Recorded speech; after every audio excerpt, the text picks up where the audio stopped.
Bueno, muy buenas tardes a todos. Tenemos hoy el gusto de presentar dos proyectos de nuestra línea de investigación en literatura infantil y juvenil.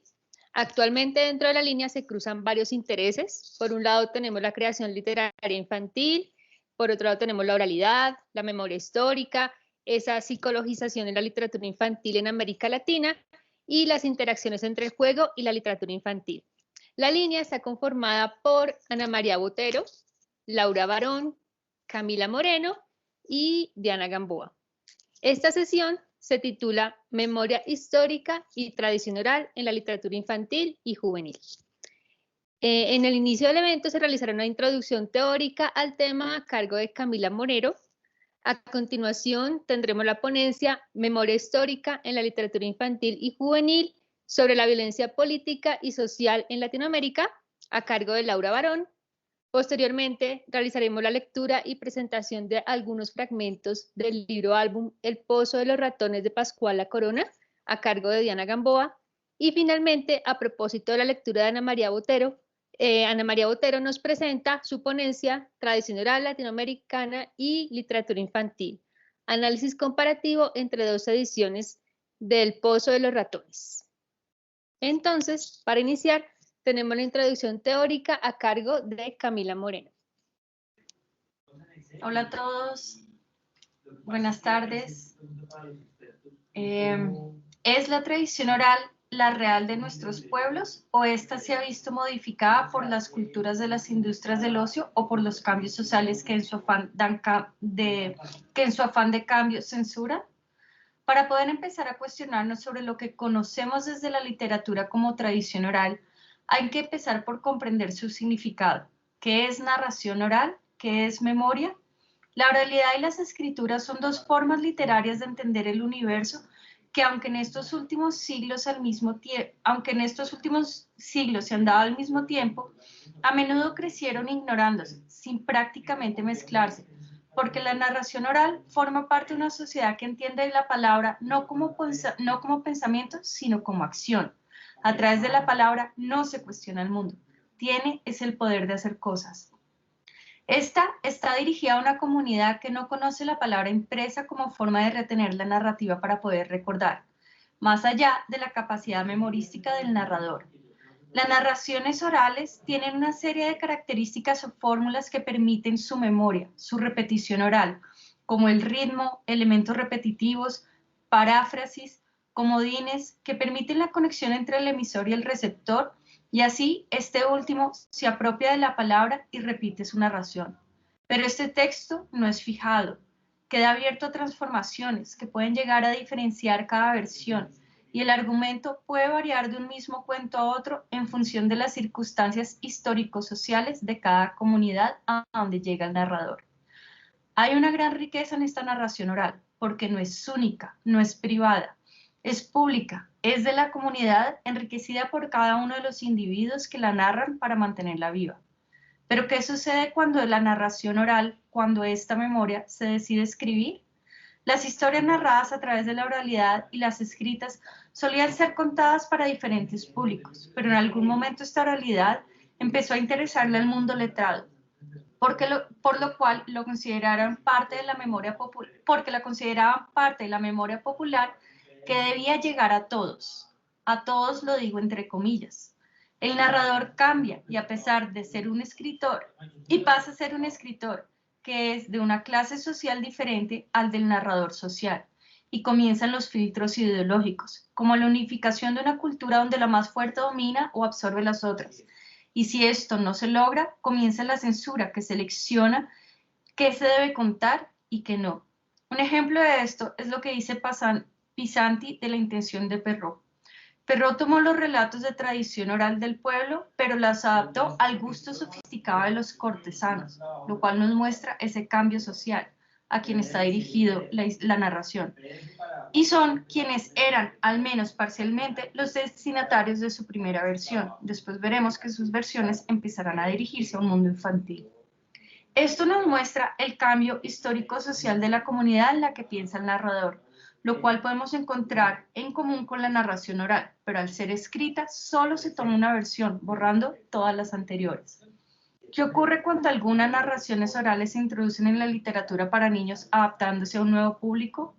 Una gran parte de la narración oral que ha pasado al papel se ha vuelto con el tiempo literatura para niños, la cual se caracteriza por su ritmo, por sus repeticiones frecuentes, por una estructuración en 3 partes muy marcadas: presentación, desarrollo y desenlace, lo cual muestra que mantiene la estructura sencilla de la oralidad para que el niño se apropie de ella, la vuelva juego, ya que el juego tiene también un lugar muy importante dentro de la literatura infantil.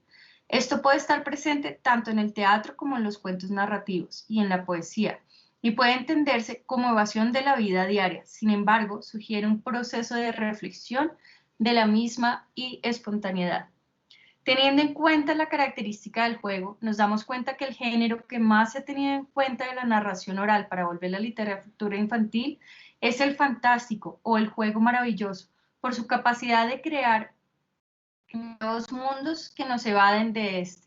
Le dan poder al niño que está en un momento de transformación hacia el ser adulto y lo vuelve una experiencia en juego. Como dijo Torrijos, el niño al jugar inventa un segundo mundo y, como sabemos, la literatura juega un papel muy importante en la invención de ese mundo.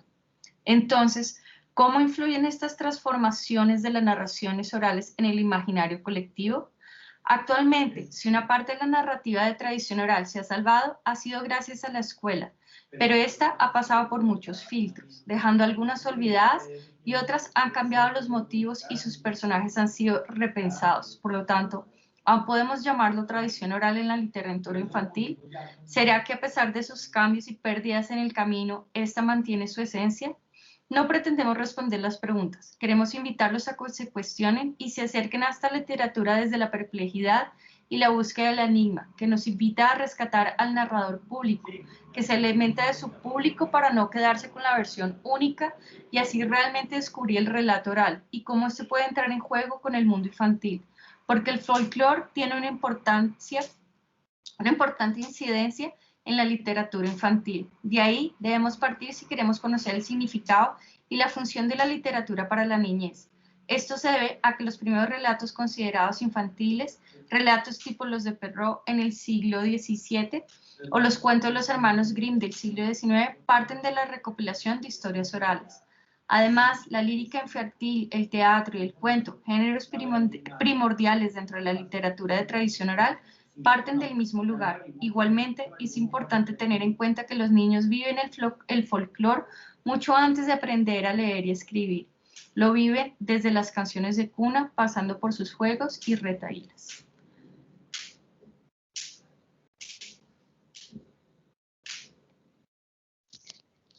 Muchas gracias, Camila. A continuación, tenemos la ponencia Memoria histórica en la literatura infantil y juvenil sobre la violencia política y social en Latinoamérica, a cargo de Laura Barón. Laura realizó estudios en psicología y pedagogía en la Universidad Pedagógica Nacional. En los años 2017 y 2018 fue promotora de lectura de Fundalectura y Bibliored.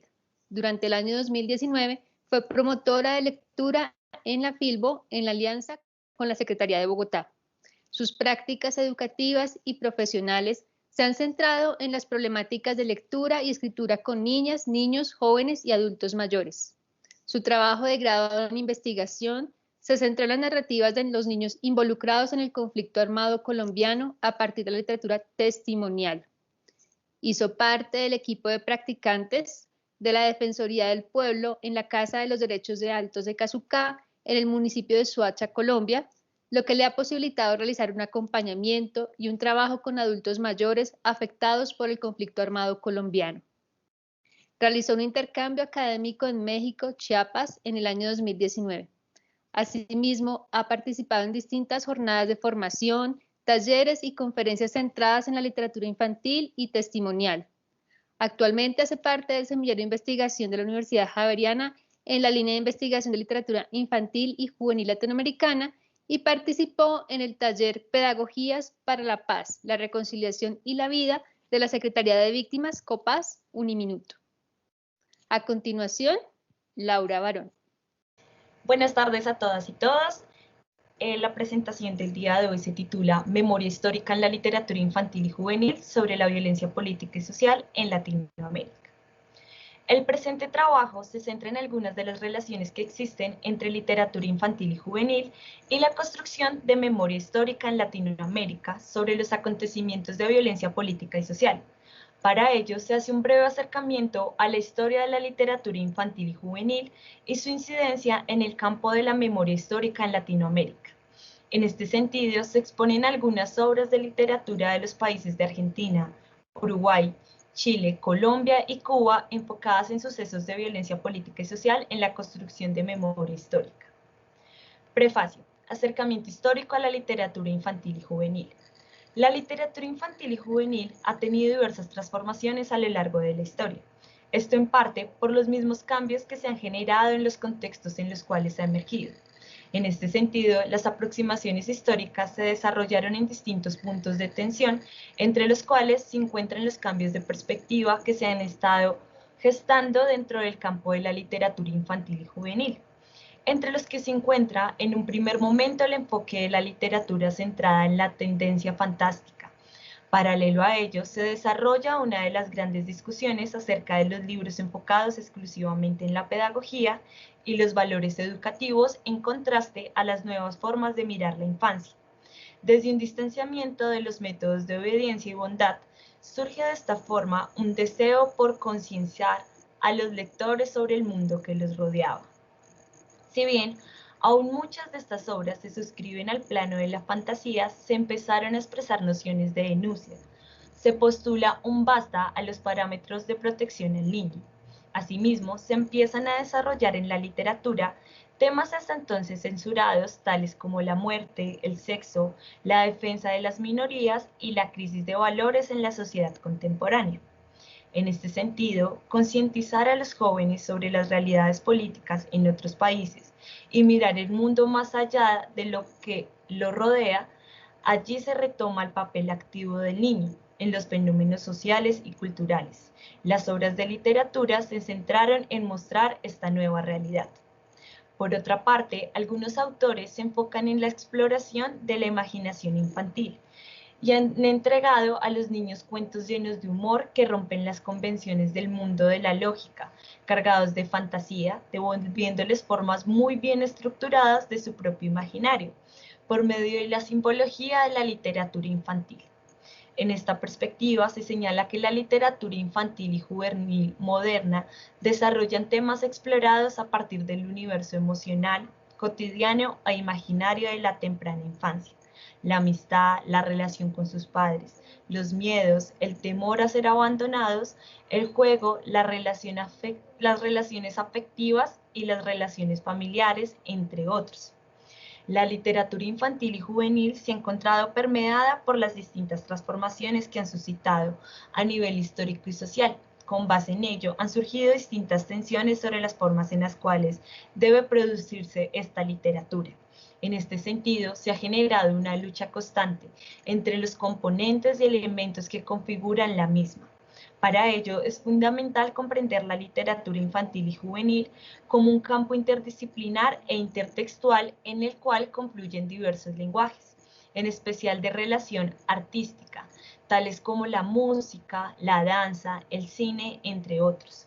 En este sentido, la relación entre memoria histórica y literatura debe suscitar a la construcción de diversos interrogantes en los que sea posible reflexionar sobre las formas en las cuales se piensa la literatura, no solo desde el objeto libro y la implementación que se realiza de este, sino que es necesario pensar esta relación a partir de las narrativas de los sujetos que se encuentran inmersos y reflexionan sobre sus vivencias y formas de actuar en las realidades latinoamericanas.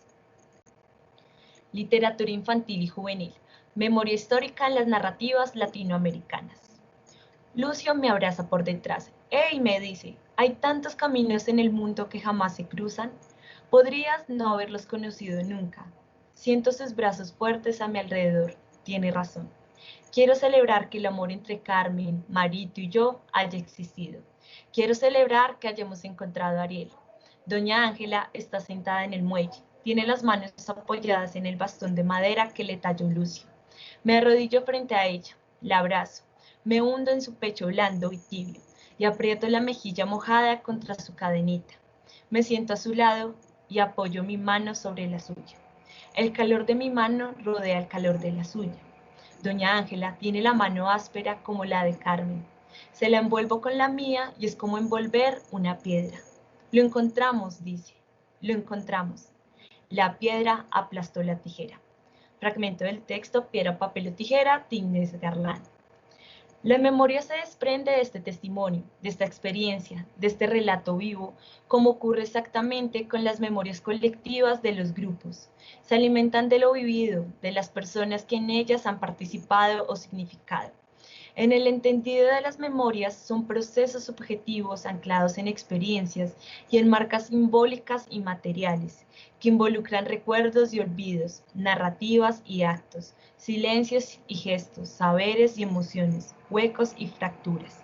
Si bien se reconoce que la literatura infantil no es el único lugar de configuración de la memoria intergeneracional, se asume que constituye un escenario importante de simbolización del mundo hecha por los adultos, cuya clasificación apunta hacia generaciones distintas o propias, un escenario de encuentro entre generaciones de lectores o entre un otro, adulto que escribe, recrea, representa, simboliza, y el lector, público infantil. Con base en ello, es importante resaltar, como lo plantea la autora Elizabeth Yellin, que es imposible encontrar una memoria, una visión y una interpretación únicas del pasado, compartidas por toda una sociedad, ya que existen múltiples formas de vivir los sucesos. Por ende, existirán diversas formas de narrarlo y también de recordar este, aunque se encuentre suscrito en los marcos de interpretación colectivos. Es allí donde la subjetividad de la narración predomina, debido a que se comprenderá que la narración se encuentra articulada a aquello que se experimenta y que experimenta el sujeto desde sus emociones y afectaciones. Piedra, papel o tijera, Inés Garland, del país de Argentina. Esta obra se centra en las experiencias de 3 niños que van vivenciando los cambios políticos y sociales que se dan dentro de la dictadura militar argentina. Para ellos se desarrolla una narrativa que se enfoca no solo en los sucesos principales de este acontecimiento político, cultural, social, histórico, sino que describe la experiencia del cambio de ser niño a ser adulto y las transiciones que ello representa en los cambios de la subjetividad e identidad de cada sujeto. De esta forma, la autora permite que los lectores construyan todo un escenario sobre algunas formas de pensar y actuar de la infancia, idealizada e imaginada, en contraposición a la infancia que se enfrenta a los cambios sociales y políticos de un país que ha afrontado diversos sucesos de violencia. De esta forma, Inés Garland encuentra en la literatura toda una posibilidad narrativa de construir un recuerdo y hacer memoria de aquellos eventos que han marcado la historia argentina y latinoamericana, desde un lenguaje que se construye en lo implícito y explícito, en el cual se encuentran las experiencias de los sujetos que han vivido estos sucesos. De esta forma, el comprender la narración como un acto en el cual entran en juego distintas afectaciones permite comprender la narrativa como un lugar en el cual es posible encontrar la experiencia del sujeto que narra, desde su acontecer, desde aquello que vivió, para de esta forma darle un significado y sentido a su experiencia. En este sentido, el suceso vivido, si bien sigue teniendo su incidencia en el sujeto, al ser narrado se inscribe en los marcos sociales y culturales desde los cuales se interpreta su narración. Aproximarse a las experiencias de los sujetos dentro de los contextos de violencia social y política en Latinoamérica, desde la literatura se convierte en una forma posible de entender al otro desde su experiencia, siendo la narrativa el principal instrumento para construir, compartir y negociar significados, en tanto forma de pensamiento y en tanto expresión de la visión del mundo de una cultura dada. En este sentido, La Rosa da cuenta de que hay una forma de tener acceso a la experiencia de otros, para así obtener un panorama de comprensión de la realidad social del país. Esto se puede realizar a través de la narrativa lenguajeada, la cual permite observar las maneras en que los sujetos se relacionan con lo que les rodea, con otros y el mundo. Con ello, es posible observar, pese a las consecuencias que trae esta postura ética y estética de la literatura, categorías que se irán tejiendo a continuación se ha vuelto en muchas ocasiones la única forma posible de narrar, entendiendo este concepto más allá del término lingüístico y configurar la historia de Latinoamérica, abro comillas, de tal forma, ante la vivencia del hecho violento, los sujetos y las sociedades desarrollan mecanismos de ritualización, simbolización y tramitación que les permite comprender lo acontecido, asimilar las pérdidas y tramitar los duelos y memorias de los hechos vividos. Uno de estos mecanismos es el arte. Cierro comillas, Olaya. El ejercicio de recordar implica necesariamente un esfuerzo de la memoria, de una memoria que con el pasar del tiempo se va deteriorando, dejando entre sus cementos y ruinas recuerdos que se encuentran en medio de una neblina que se construye en el devenir de lo que fuimos en un momento y lo que somos ahora, del sujeto que estuvo presente en la génesis del recuerdo mismo y otro sujeto que está presente en la génesis del recuerdo que innegablemente se configura desde la subjetividad, pero es así como también la construcción de la subjetividad se ve permeada por aquellos recuerdos y aquellos olvidos. Aquí se hace la presentación del Sol de los Venados de Gloria Cecilia Díaz del país de Colombia. Esta obra narra por medio de un personaje ficcional, Hannah, la historia de una niña a la cual le suceden diversos hechos que van transformando su configuración como sujeto.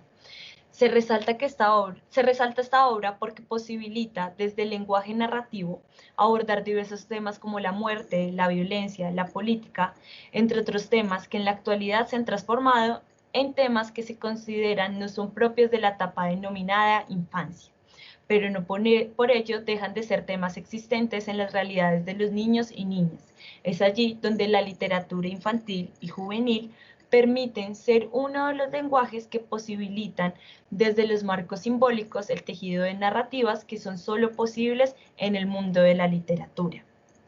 Esta es una obra en la cual es posible encontrar las relaciones de la infancia con sus múltiples realidades, resaltando la relación de los niños y las niñas con los otros, su familia, la escuela, sus amigos, y es en esta relación donde es posible interpretar la experiencia de los marcos simbólicos que se configuran y se crean por y con los otros a través de la historia, la cultura y la sociedad. Esta obra permite ser atravesada por una sensibilidad a situaciones que en un país en guerra irrumpen en la vida cotidiana para instalarse allí. Esta obra dialoga con la realidad del país y que exploran el pasado en clave de comprender y de velar una imagen de nuestro presente sin renunciar a la fantasía. Violencia política y social en la literatura infantil y juvenil. Latinoamérica históricamente se ha encontrado transversalizada por unas dinámicas que se han desarrollado en unos marcos de violencia y de resistencia que han configurado las subjetividades de los sujetos que se encuentran dentro de estos contextos. En este sentido, sus narrativas son permeadas por sus vivencias y sus realidades en las cuales sus experiencias se tejen desde el recuerdo de los otros y sus representaciones en las multiplicidades del lenguaje. En esta perspectiva, las formas en las cuales los sujetos encuentran en los lenguajes escritos, visuales, orales, etc., por medio del uso de la fantasía, la metáfora, las analogías y las ilustraciones, las posibilidades para poder hablar sobre lo sucedido, en lo cual la literatura se sitúa como una alternativa para que los sujetos narren su experiencia en las problemáticas de la vida, a partir de sus realidades y sentimientos, tales como la soledad, la identidad, las ausencias, la desaparición, entre otros fenómenos que configuran sus experiencias. Con base en ello, la relación de lo político en la literatura infantil y juvenil surge en el momento en que los sujetos narran sus experiencias a partir de los sentidos y significaciones que sitúan en relación con su mundo y las formas en las cuales interpretan esto. Tengo miedo, obra de Ibar Dacol, del país de Colombia. Es una segunda versión que realizó el propio autor sobre su obra original. Esta última versión, pese a que mantiene su texto base intacto, sus ilustraciones se transforman, ya que el autor construyó las imágenes desde la interpretación y noción de violencia política en Colombia, en especial desde la violencia generada en el conflicto armado colombiano. Esta obra permite ser atravesada por una sensibilidad a situaciones que irrumpen en la vida de los sujetos al instalarse Esta obra dialoga con la realidad del país, que explora en el pasado en clave de comprender y develar una imagen de nuestro presente sin renunciar a un lenguaje desde la fantasía y el lenguaje de lo imaginario. Ibar Dacol, en su obra, permite, desde la relación del lenguaje gráfico y el lenguaje textual, comprender las realidades de muchos de los niños y las niñas de nuestro país, que han crecido en medio de miedos como el desplazamiento, la desaparición forzada, el reclutamiento, los grupos armados, entre múltiples formas de violencia política que han permeado la infancia colombiana. Esta obra posibilita pensar otras formas distintas de narrar la infancia colombiana y crear desde la misma representación en la imagen una relación con la narrativa que construye un relato de los niños y las niñas desde otros marcos diferentes, tejiendo un puente entre lo real de los contextos de los niños del país y su interpretación en los marcos de lo simbólico, lo imaginario y la fantasía. Expresa en sus ilustraciones y en la relación con el texto mismo las múltiples experiencias de infancia, incluso la de niños y niñas que han crecido en medio del conflicto armado colombiano. Si bien hasta el momento se han situado algunas discusiones y tensiones que han emergido en el campo de la literatura infantil y juvenil a nivel histórico y contextual, de forma general, sin embargo, hasta este punto poco se ha desarrollado sobre las formas en las cuales se ha configurado la literatura infantil en América Latina. Sin embargo, a lo largo del texto se han presentado diversas reflexiones y breves acercamientos a este amplio universo. Ello ha posibilitado dar algunas pinceladas sobre la incidencia y la importancia de la literatura infantil y juvenil para comprender realidades sociales, culturales, históricas y políticas. Con base en esto es primordial brindar a los niños la posibilidad de pensar, de construir su propia historia y construirse en el lenguaje y sus múltiples expresiones. Y es allí donde la literatura se convierte en uno de estos múltiples lenguajes, en los cuales es posible crear y construir la experiencia de infancia. La literatura infantil y juvenil posibilita para la infancia la relación con nuevos marcos simbólicos que permiten significar desde la relación del lenguaje gráfico y el lenguaje textual el comprender las realidades de muchos de los niños de Latinoamérica que han crecido en medio de distintos sucesos de violencia política y social. Violencia política y social. En esta dimensión se observa cómo las obras permiten entender la relación entre literatura infantil y juvenil con la memoria histórica, como campos que necesariamente evocan formas y configuraciones de pensamiento sobre la memoria que se quiere construir en Latinoamérica y la participación de los escritores y lectores como sujetos activos en el tejido de esta. Con base en ello, es vital entender la constitución de una relación a un modo de estar con eso otro mostrado, ese otro que está ausente de múltiples formas, pero que a través del arte se vuelve en sujeto no solo presente, sino que también se vuelve un sujeto político. Pero estas obras no nos describen cualquier víctima, sino una víctima que está presente en lo político. Con base en esto, se observa cómo los trabajos artísticos ya señalados permiten acercarnos al pasado de hechos que se prefieren silenciar, no solo en el viviente observador, sino en el viviente directo, sensaciones dolorosas que a veces como país o Latinoamérica se anclan en el olvido, un olvido que puede ser impuesto o un olvido que muchas veces se vuelve necesario. Es allí que la configuración del pasado se inscribe desde un pasado que no podemos olvidar, porque permea la actualidad y cotidianidad de los sujetos, haciendo necesario entender el pasado como un hecho que se inscribe en un nunca más y un basta, permitiendo que los acercamientos que los sujetos tienen a este tipo de experiencias desde los trabajos literarios señalados, abro comillas, invocan una humanidad, una experiencia en la que las maneras en que los individuos se narran afectan al otro y lo otro, pues la estética habla de las sensibilidades desde las cuales nos edificamos los humanos, cierro comilla, Olaya. Texto La Muralla, Nicolás Guillén, Cuba. es un poema del escritor y autor cubano, quien ha desarrollado en sus distintas obras literarias narrativas centradas en las problemáticas sociales, culturales y políticas de Cuba. Su poema se centra en las problemáticas centradas en el reconocimiento de los sujetos a partir de su identidad y su territorio. En este sentido, es posible encontrar en la narrativa expuesta por el autor acontecimientos históricos que involucran las resistencias y las luchas del pueblo cubano enfocadas en las etnias afrolatinas, permitiendo comprender otra de las múltiples violencias que se han gestado en Latinoamérica, entre ellas la discriminación, la pobreza y la colonización de pensamiento y poder. La literatura como tejido intergeneracional de la memoria histórica. Imaginar el puente entre literatura infantil y juvenil y memoria histórica en Latinoamérica implica concebir a los niños y las niñas como sujetos políticos y éticos. El lenguaje y la lectura se relacionan no solo con la poética, sino también con la política y las interpretaciones que realizamos de nuestro mundo y del mundo del otro. Para pensar la infancia no solo basta con pensar los niños, también es necesario pensar en ese otro, adulto, que configura y da marcos de significado a la construcción de la experiencia de infancia. Y nuevamente la literatura puede ser el instrumento tejedor de esta relación, puesto que los niños y niñas pueden crecer como lectores desde el comienzo de la vida y que los adultos encuentren en él un lugar para hablar, reflexionar y profundizar en temas de literatura, política, educación y, por supuesto, memoria histórica.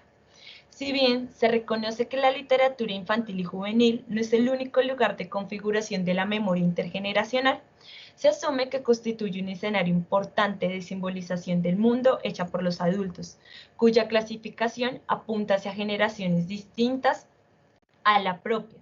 Lo cierto es que tras las motivaciones de nuestros escritores, sujetos históricamente situados, mostrar visiones del mundo para que éstas en el proceso de transacción con el lector se transformen y permitan imaginar otros mundos. En estas motivaciones resultan innegables unos posicionamientos del orden político y del orden ético. Los niños y niñas se reconocen como sujetos políticos que interpelan al adulto y lo movilizan a pensarse desde su responsabilidad ética situada en varias dimensiones, en las formas de comprender el pasado desde el presente para adoptarlo de nuevos sentidos en su esfuerzo por presentarlo, representarlo, recrearlo para los recién llegados, en las formas de enunciar al otro, a lo otro, y en el ofrecimiento a las nuevas formas de, abro comillas, un mundo cuya responsabilidad asumen los adultos, aunque ellos no son quienes lo hicieron y aunque abierta o encubiertamente prefieran que este mundo fuera distinto tras generaciones, cierro comillas, Ari. Obras de Mauricio Rossekoff, Uruguay. Daona organiza una serie que compone las variaciones de los relatos y selecciona entre sus textos Memorias del Calabozo, Conversaciones con la Alpargata, El Batarax, Piedritas bajo la almohada y Las cartas que no llegaron. Con este recorrido por la poética del autor muestra que se trata de una prolongación del compromiso de Rossekoff con el pasado y que forma parte, abro comillas, un proyecto de memoria en donde lo que se narra no se cuestiona. Se trata de un sistema cerrado que se retroalimenta en sus propias manifestaciones, cierro comillas. A partir de esta propuesta crítica nos detenemos particularmente en la lectura de las cartas que no llegaron, porque se trata de un texto atravesado por marcas autobiográficas que dan cuenta de la voluntad de recrear nuevos sentidos y transitar el pasado. Con respecto a este texto, Daona afirma, abro comillas, en esta novela Rossekoff emprende un viaje en busca de las narrativas fundantes de su vida. Para ello, va a ahondar en las tramas subjetivas sobre las que se erige la memoria familiar, con el fin de comprender los lazos filiales a la vez que reconstruir el relato de su propia historia. Cierro comillas. El autor ficcionaliza un recorrido personal que abarca la voz de la infancia y la relación con sus padres, recrea los días de sus familiares judíos en los campos de concentración nazis y cuenta su propia experiencia de encierro para dejar abierta la posibilidad de reconocerse al contar su propia historia. La lectura del texto nos permite avanzar en la importancia que para Rosenkopf tiene la palabra en el proceso de la transmisión, el lugar primordial que tienen los niños en la vida y la necesidad de escuchar y contar los relatos como parte de una forma de habitar el mundo. García. Al ser la generación adulta la que asume la inmersión del niño en la cultura, entonces estos procesos de configuración de memorias demandan de parte del adulto una responsabilidad ética, ligada a una del orden político y pedagógico. Desde allí, la articulación entre memoria histórica y literatura establecen su relación para tejer lenguajes que permiten al niño interpretar sus y los mundos de los otros, ya que permite la exploración de otros mundos desde la creación y el contacto con la realidad. Y es en la relación en la cual se tejen nuevas creaciones de mundos, nuevos marcos simbólicos y nuevas formas de interpretación. Y es allí donde se recuperan las voces de los sujetos que han vivido o vivieron en los distintos escenarios de violencia política y social en Latinoamérica. Conclusiones. La literatura infantil y juvenil se ha transformado en un universo de posibilidades, en el cual los sujetos encuentran la posibilidad de narrar, imaginar, construir y resignificar los distintos sucesos del pasado relacionados con la violencia política y social latinoamericana. En este sentido, es posible encontrar que los sujetos hacen experiencia a partir del recuerdo, luego de que entra el otro, lenguaje y cultura, y los otros. Esto posibilita la construcción y configuración de las vivencias que acontecen al sujeto. En esta perspectiva, el acercamiento a la literatura infantil de los países de Argentina, Uruguay, Chile, Colombia y Cuba permiten a los múltiples lectores que acuden a este universo resignificar y reinterpretar los sucesos históricos, no como eventos macros que son posibles de un análisis, sino a partir de la interpelación del lector por los sujetos que construyeron sus narrativas dentro de los contextos de violencia política, tales como los vividos en estos países, en los que los conflictos armados, las dictaduras, el exilio, el temor, las luchas armadas, los abusos físicos y psicológicos, entre otros, fueron, son y serán sucesos que dejaron huellas y marcas simbólicas en las dimensiones individuales, pero también colectivas.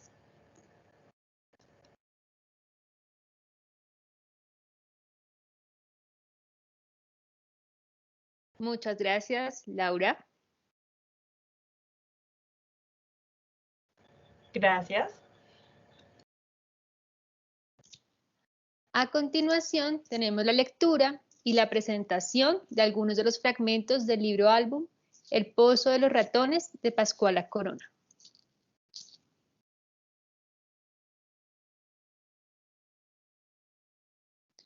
Pues que estos eran un rey y una reina que tenían un solo hijo. Y un mal día, doña Pancha, la hechicera, por envidias, encantó al príncipe en sapo, y por más brujerías que le hicieron, el niño no recuperaba su forma humana, y fue quedándose sapo.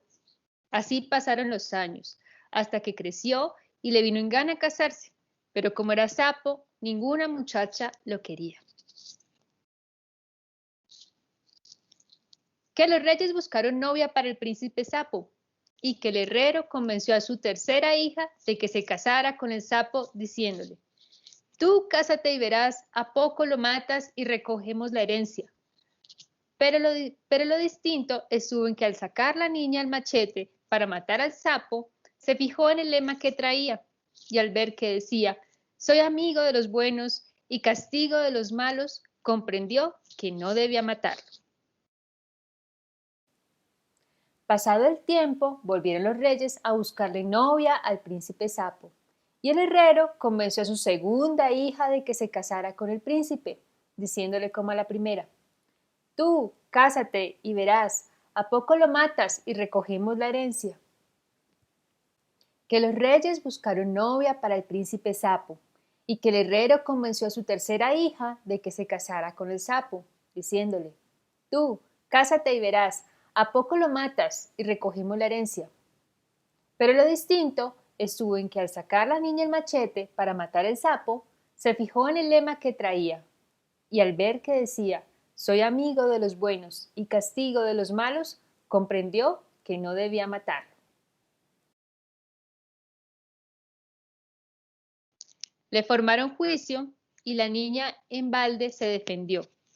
Todos la declararon culpable por la desaparición del príncipe sapo y la condenaron a echarla viva al pozo de los ratones.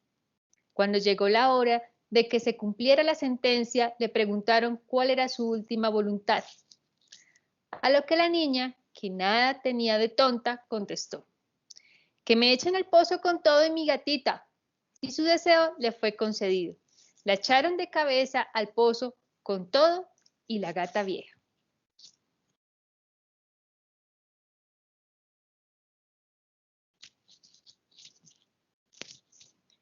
Bien, a continuación, a propósito de la lectura, presentaremos la ponencia Tradición Oral Latinoamericana y Literatura Infantil, análisis comparativo entre dos ediciones, El Pozo de los Ratones, a cargo de Ana María Botero Bermúdez. Ana María Botero estudió Psicología y Estudios Literarios en la Pontificia Universidad Javeriana. También hizo parte del programa de especialización en literatura infantil y juvenil de 2020 en la misma universidad. Ha formado parte de los comités de evaluación de libros infantiles y juveniles en Fundalectura y sus intereses se relacionan con la historia de la literatura infantil y juvenil en México y Colombia.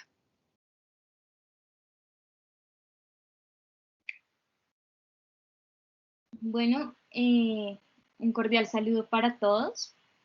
En este momento, pues vamos a proyectaros la presentación que trata sobre la comparación de dos ediciones de esta historia que acaban de ver. Es un libro álbum de la editorial Fondo de Cultura Económica y vieron algunos fragmentos, no necesariamente en la secuencia del libro, pero que muestran como algo muy importante de esta ponencia y es la oralidad o como esa imitación de la oralidad que se puede ver en el texto. Entonces, mientras tanto, esperamos la proyección de la presentación para dar inicio ya como tal a esta ponencia que vengo a compartirles el día de hoy. Bueno, entonces mi ponencia se llama Tradición Oral Latinoamericana y Literatura Infantil, análisis comparativo entre dos ediciones del Pozo de los Ratones. El Pozo de los Ratones se considera un relato de tradición popular que apareció en antologías infantiles mexicanas desde 1951. Su autora Pascuala Corona representa para la literatura infantil en México una figura similar a la de los hermanos Grimm en Alemania. En realidad, Pascuala Corona es el seudónimo que Teresa Castelló Iturbide tomó de su nana para afirmar las historias que recopiló de la tradición oral en diferentes regiones de México, las cuales buscó compartir con la infancia desde el primer momento. Al igual que los Grimm, buscó consolidar los elementos culturales de un país que se traducen en historias que llegan a la universalidad al conformarse como cuentos de hadas literarios. Entonces, podemos cambiar la diapositiva. Acá queremos explorar las diferencias del Pozo de los Ratones en dos de sus versiones. En la antología, El Pozo de los Ratones y otros cuentos al calor del fogón, de 1991, que es el relato inaugural, el primero de la colección A la orilla del viento, y en segunda medida en el libro álbum bilingüe El Pozo de los Ratones, Quimichimi y Ostolcali, de 2016, una edición traducida al náhuatl con formato de libro álbum que se publica con motivo de la conmemoración de esta colección, A la orilla del viento. Se quiere hacer este contraste con el objetivo de dilucidar algunas transformaciones en la literatura que busca rescatar aquello que se considera no pertenece propiamente a la cultura letrada, cuando ella es dedicada particularmente a la infancia.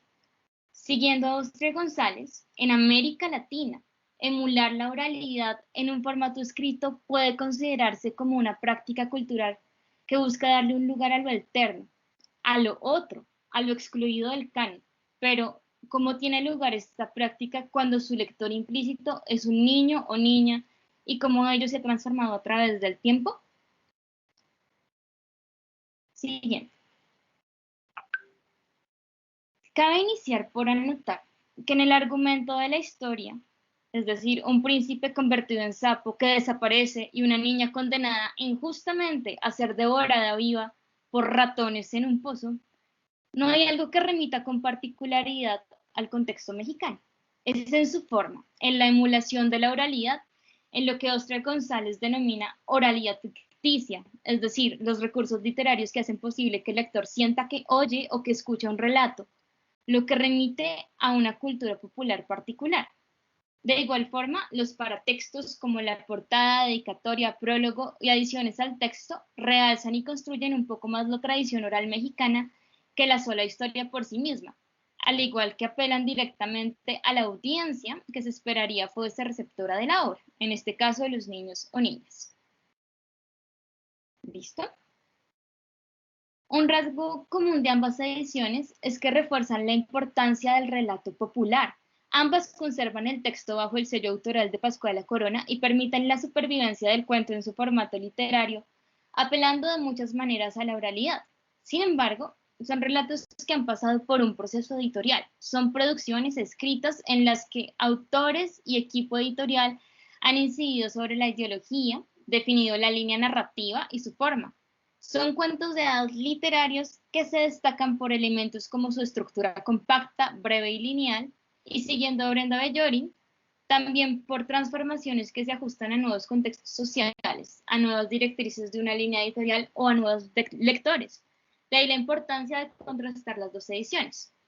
Ahora bien, la diferencia más evidente entre una y otra edición radica en que la de 1991 es una antología o reunión de diferentes relatos y la otra constituye un libro o álbum, lo que sugiere una apuesta completamente diferente en cuanto al manejo de la imagen y de otros elementos que pueden acompañar, complementar y dialogar con el texto. Si bien el sello autoral de Pascuala Corona es compartido en ambos casos, el autor de las ilustraciones cambia.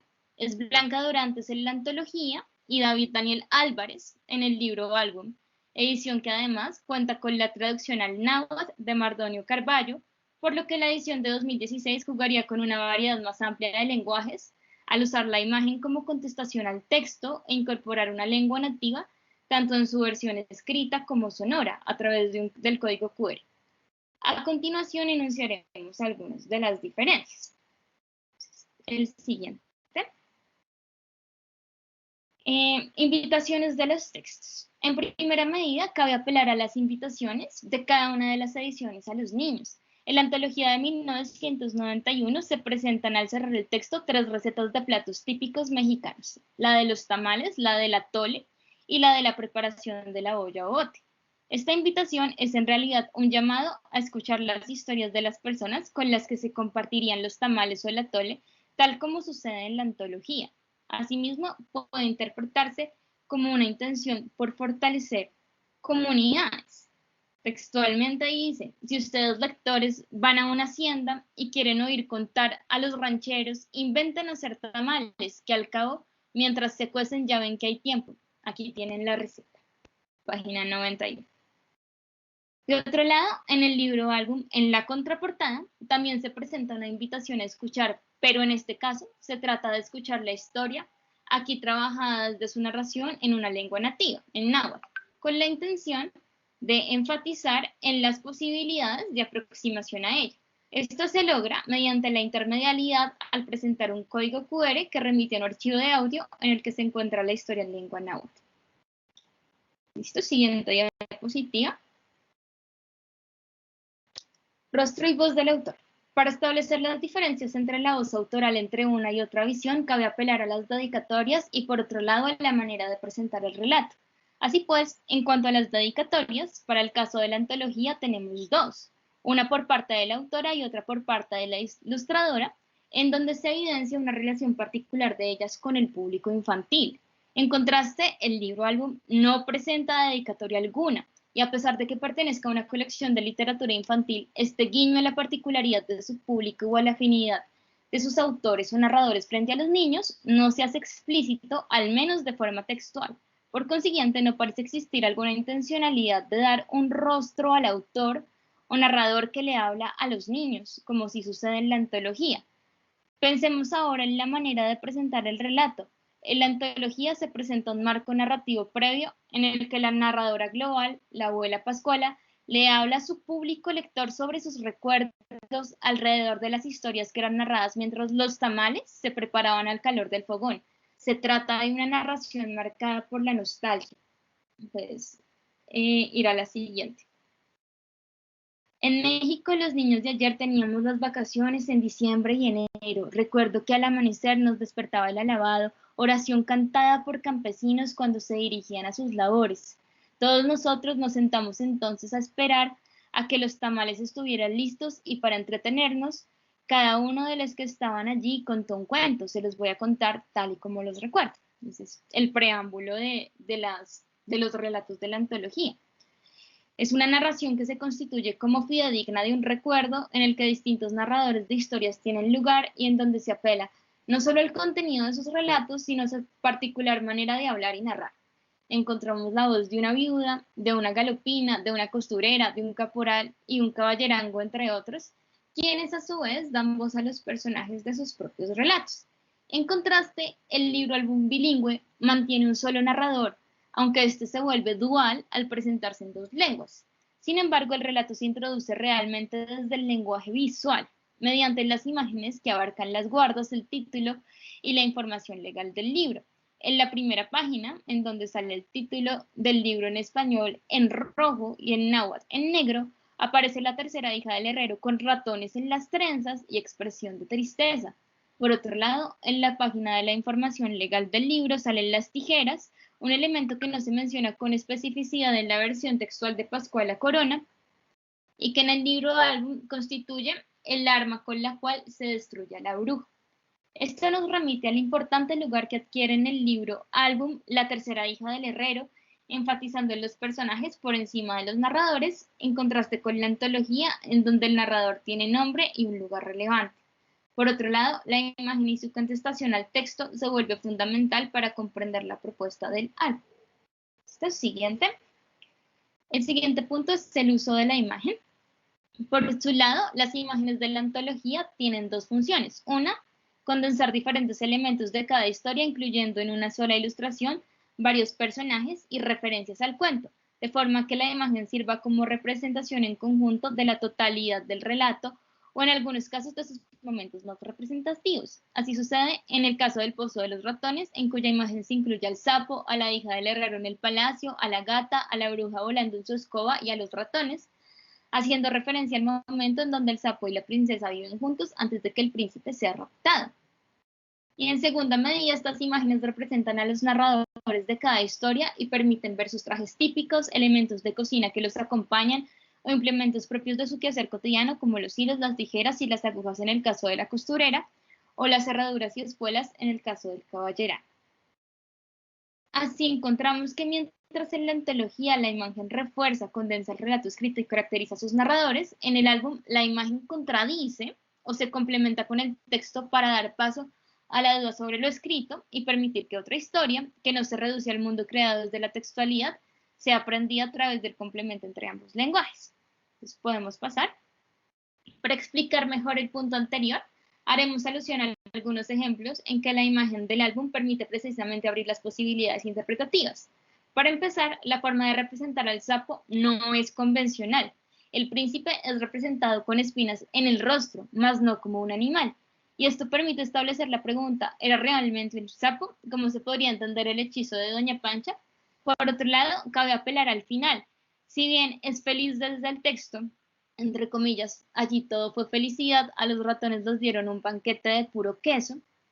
En la imagen, el príncipe aparece con la corona roja puesta, pero cubriendo sus ojos y con una sonrisa.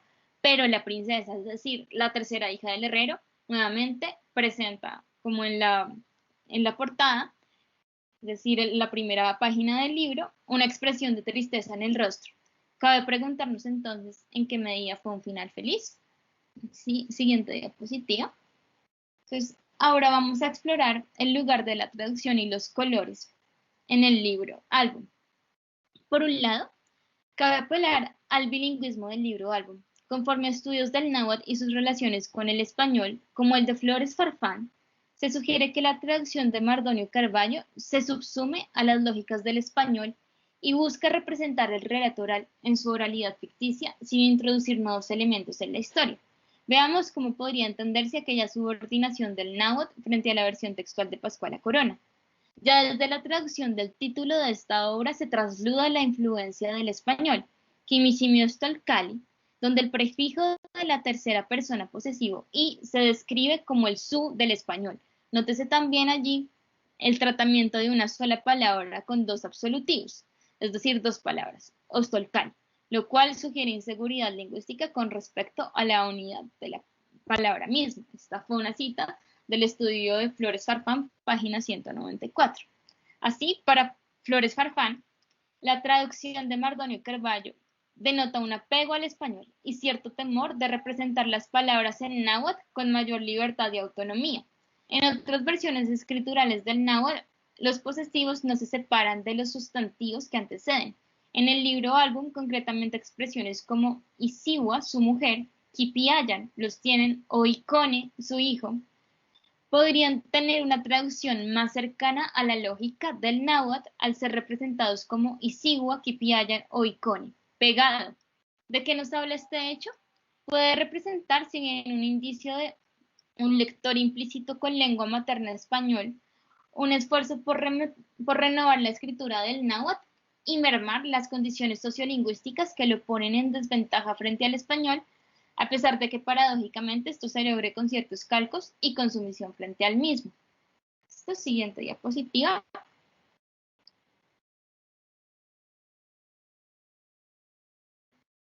Desde los paratextos, como la portada, se juega con los colores y con una posible supremacía del español sobre el náhuatl. El título en español está en rojo encima del título en náhuatl, en negro. ¿Podría tomarse esto como una seña de la sumisión que estructuralmente encontramos a nivel de traducción? Esta posibilidad interpretativa se asienta si se tiene en cuenta el juego con los colores a lo largo del libro o álbum, objetos que denotan poder, que están en el mismo color rojo del texto en español, como una corona, el fuego, representado con manos de personas en sus llamas, un sombrero de genin y el demonio, se contraponen a los personajes y paisaje en negro, el color del náhuatl. Este contraste entre rojo y negro abre posibilidades de interpretación por el influjo que los elementos en rojo parecieran tener sobre los personajes.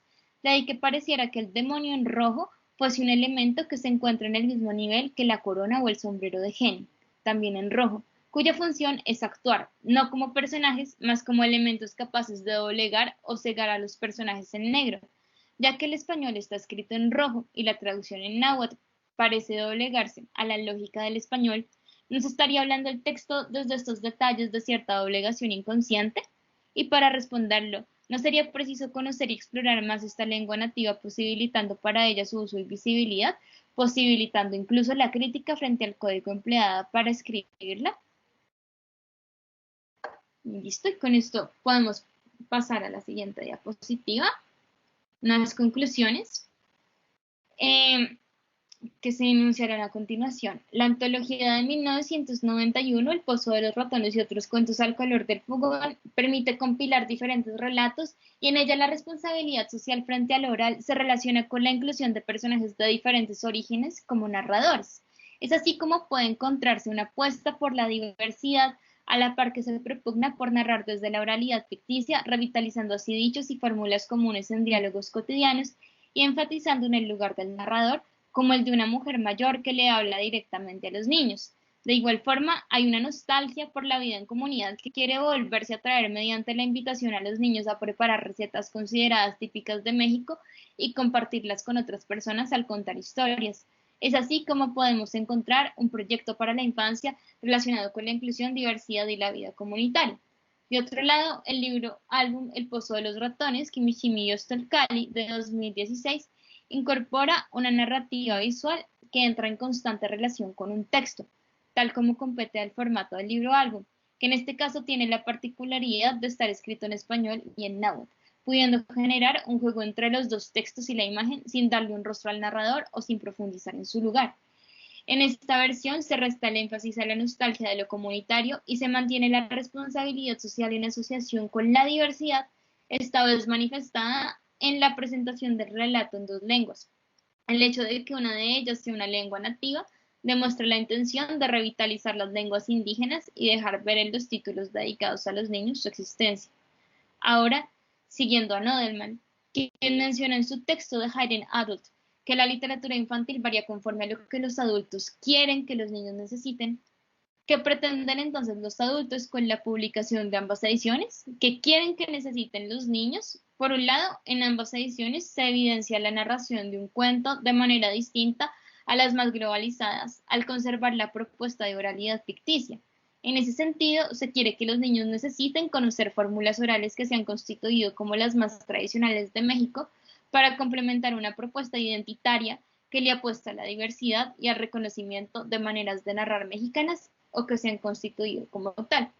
Sin embargo, se observa un desplazamiento. La importancia de los narradores de la antología es sustituida por la importancia dada a los personajes, a las posibilidades del lenguaje visual y a las lenguas nativas. Por otro lado, la propuesta frente a la comunidad a partir de la cocina de la antología se reajusta a lo que permite la nueva medialidad hoy, escuchar relatos a través de medios digitales en lenguas a las que no siempre tenemos acceso, sobre todo si nuestra lengua materna es el español. Así puede evidenciarse como la versión de 1991 hay mayor nostalgia por las tradiciones del ayer y en la versión de 2016 hay una propuesta por la revitalización de las lenguas y relatos tradicionales bajo las posibilidades que permite la tecnología hoy. Se busca hacer sobresalir un lenguaje por encima de hacer sobresalir a las personas que lo habitan. Así puede entenderse que hay un cambio en relación a los elementos que buscan enaltecerse y visibilizarse en proyectos que relacionan la cultura popular con la infancia. Dado que este libro o álbum puede ser un referente para los niños, tanto de lo que significa la cultura popular como de las lenguas nativas, ya no se corre el riesgo de sedimentar a un otro, como en la antología, sino probablemente de sedimentar la escritura de una lengua, es decir, el riesgo de que creamos erróneamente que la constitución de los personajes como narradores o la manera de escribir una lengua sea la única posible. Y en fin, con esto concluimos la ponencia.